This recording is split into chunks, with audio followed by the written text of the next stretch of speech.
देखो तो हमरे कने जाती चले हमरे का परंपरा संस्कृति के हमरे फिर से याद करो हमरे कैसे अपन अंगना में गीत गावे और नाचीला वैसे गीत बटे हमरे जा और श्रीमती चिंता देवी जी का लगा दी आवाज बेहद फरमाइश के साथ आप आएंगे मंच पर चिंता देवी जी फिर से मांदर के साथ मिली हुलास माधव जी के साथ बाजी फिर से बांसुरी करतान लिटिल स्टार म्यूजिकल ग्रुप और हुलास माधव जी का साथ एंजॉय करते रहो श्रीमती चिंता देवी जी का आवाज के। मैं चाहूंगा चबरू मलिक जी आप आएंगे मंच पर अपनी पूरी टीम के साथ और चलो फिर से कुछ हमारे ऐसा गीत बटे जाती जो हमारे घर पूजा करने वाली परंपरा है राग और रागनी वाला गीत है हमरे उसमें गीत बटे जाप देखो 2 दिन का जिंदगी है जिंदगी का कोई भरोसा रखे खाली हाथ में आई और खाली हाथ में जाना है चलिए हमने रिझान करेला खुशी मनाइला श्रीमती चिंता देवी जी का आवाज में झूमिला और नाचिला करब शुरुआत हमरे का पसंद वाला गीत के साथ श्रीमती चिंता देवी जी का आवाज के साथ क्योंकि सबका दिल में कैसा कैसा लगेगा कोई ढेर नागपुरी गीत सुनना चाहे ना तो कोई आधुनिक नागपुरी गीत सुनना चाहे ना कोई नया वाला गीत के पसंद करना तो कोई पुराना वाला गीत के सुनना चाहे ना फिलहाल कुछ नया गीत कुछ पुराना गीत का सिलसिला रोने के साथ हुए शामिल हमने लगा दी आवाज चिंता देवी जी के मंच में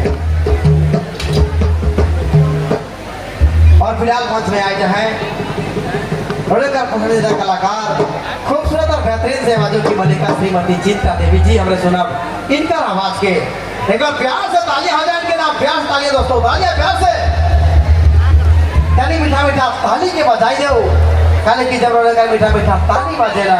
हमारे कलाकार की बड़ा बेस लागेला चबरू मलिक जी आप आएंगे मंच पर और बांसुरी वादक सरोज जी आप भी आएंगे मंच पर और अंकित भाई आप भी आएंगे मंच पर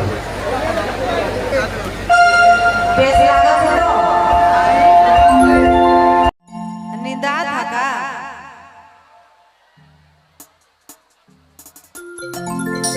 अच्छा छोड़ा मन के तो बेस लागबे करी काहे के डांस चलत है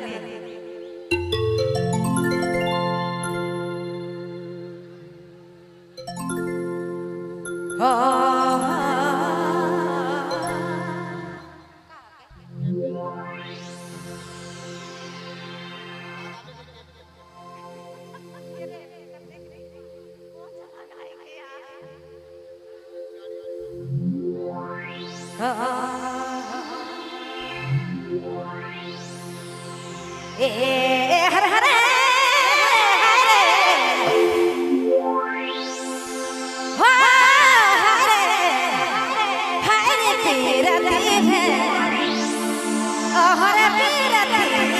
बड़ी